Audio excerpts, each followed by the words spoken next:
بسم اللہ الرحمن الرحیم۔ میرے انتہائی محترم بھائی،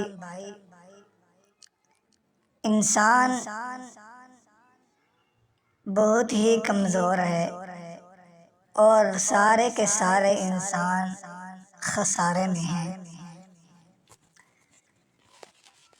انسان پر غمی اور خوشی ضروری آتی ہے زندگی میں۔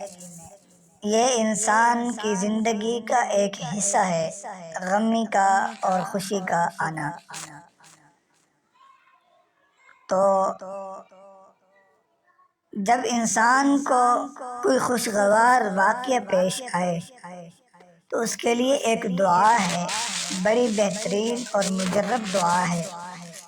اس کو آپ پڑھیں جب بھی کوئی خوشگوار واقعہ آپ کے سامنے پیش آئے، یا آپ کو کوئی واقعہ ایسا پیش آئے جو خوشی والا واقعہ ہو یا خوشی والی بات ہو، تو آپ یہ دعا پڑھیں: الحمدللہ الذی بنعمتہ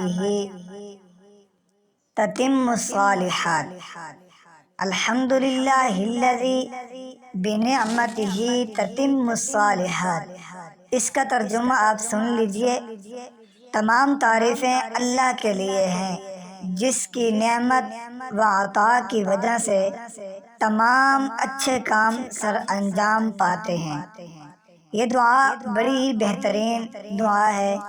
اس کو اس وقت پڑھیں جب آپ کو کوئی خوشگوار بات پیش آئے، خوشگوار واقعہ پیش آئے، تو اس وقت آپ اس دعا کا ضرور اہتمام کریں۔